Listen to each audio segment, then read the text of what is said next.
मतलब एक समेकित योजना पे काम किया है, केवल ये सीधा नहीं कि सीधे पैसा हाथ में दे दो। जितने अभी आपने आंकड़े दिए, इस सब के ऊपर विपक्ष जो है आप ही के आंकड़ों में से आप ही का दावा आप ही पर पलटकर वार करता है।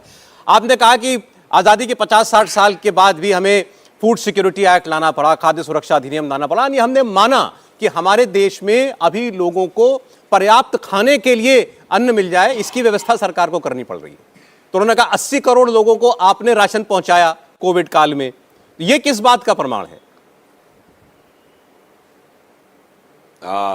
देखिए सौरभ जी, जो विपक्ष के लोग 80 करोड़ लोगों का राशन कोविड काल में पहुंचाने की बात करते हैं, मुझे लगता है जो लोग इस बुद्धि से सोचते हैं उसी वजह से वो लोग जब सत्ता में रहे तो भारत अपनी वास्तविक शक्ति नहीं प्राप्त कर पाए। वो 80 करोड़ लोगों को राशन क्यों पहुंचाया गया?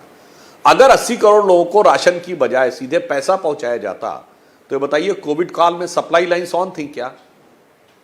ये बताइए मोहल्ले में या कॉलोनी में जो आपकी राशन की दुकान थी उसमें कितने लोगों का राशन था? और लोग इसके अलावा ज्यादा राशन खरीद के रख भी रहे थे। अच्छा चलिए, वो जो आपके मोहल्ले में दुकान थी वो जहां से सप्लाई पा रहा था, गोडाउन में कितना राशन अवेलेबल था?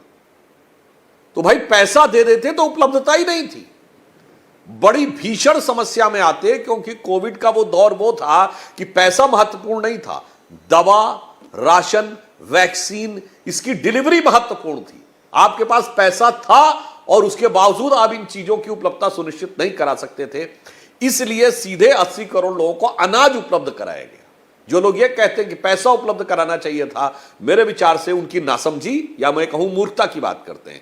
इसलिए बहुत समझदारी का काम किया मोदी जी ने कि सीधे अनाज उपलब्ध कराया, सीधे वैक्सीन उपलब्ध कराई, सीधे दवाएं उपलब्ध कराई, क्योंकि इस समय वो सप्लाई चेन गवर्नमेंट दे सकती थी। क्योंकि जिस ढंग से ट्रांसपोर्टेशन भी बंद था, मतलब उस गोडाउन में भी जहां से आना था अनाज, वहां से आता कैसे?